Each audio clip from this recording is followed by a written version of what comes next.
ಓಂ ವಿಶ್ವಸ್ಮೈ ನಮಃ. ನನ್ನ ಪ್ರೀತಿಯ ಬಂಧುಗಳೇ, ನಮ್ಮ ಬೇಕುಗಳ ಒಂದು ಪಟ್ಟಿಯು ನಮಗೆ ಬೇಡವೇ ಬೇಡ ಈ ಪಟ್ಟಿ ಅನ್ನೋದನ್ನ ದೂರ ಮಾಡ್ಕೊಳ್ತಾ, ಅದರಲ್ಲೂ ಗುರುವಾರ ವಿಶಾಖ ನಕ್ಷತ್ರ, ಆ ನಕ್ಷತ್ರಕ್ಕೂ ಅಧಿಪತಿ ಗುರುನೇ. ಇನ್ನು ಈ ಗುರುವಿಗೆ ಸಂಬಂಧಪಟ್ಟ ಈ ಮಂತ್ರವನ್ನ ನೀವು ಧನಕ್ಕಾಗೇನೆ ಬಳಸ್ತೀನಿ ಅಂತಂದ್ರೆ, ಇಂತಹ ಸುಮೂರ್ತದಲ್ಲಿ ನನಗೆ ಧನವೇ ಪ್ರವೇಶವಾಗಬೇಕು ಅನ್ನೋ ಮನಸ್ಸಿಟ್ಕೊಂಡು ಯಾರಿದನ್ನು ಕೇಳ್ತೀರೋ, ಸ್ವಲ್ಪ ಕುಂಕುಮ ಹೂವು ಅಂತ ಕರೀತಾರಲ್ಲ, ಆ ಕುಂಕುಮ ಕೇಸರಿಯನ್ನ ಬಾಯಿಗೆ ಹಾಕೊಳ್ತಾ ಚಪ್ಪರಸ್ತಾ ಮಂತ್ರವನ್ನ ಕೇಳಿಸ್ಕೊಳ್ತೀರಿ.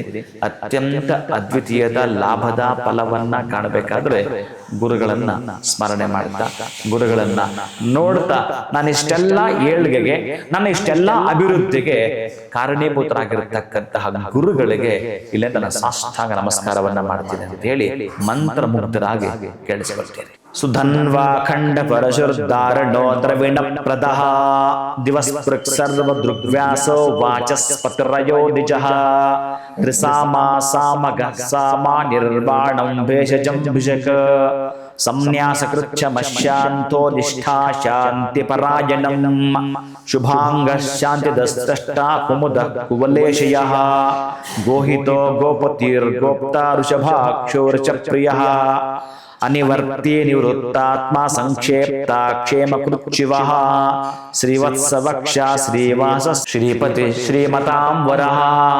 ಈ 4 ಶ್ಲೋಕಗಳನ್ನ ಕೇಳಿಸಿಕೊಳ್ತೀರಿ, ಆನಂದದ ದಾರಿಯಲ್ಲಿ ನಡೀತೀರಿ. ಶುಭಂಭೂಯ. ಒಳಿತಾಗಲಿ.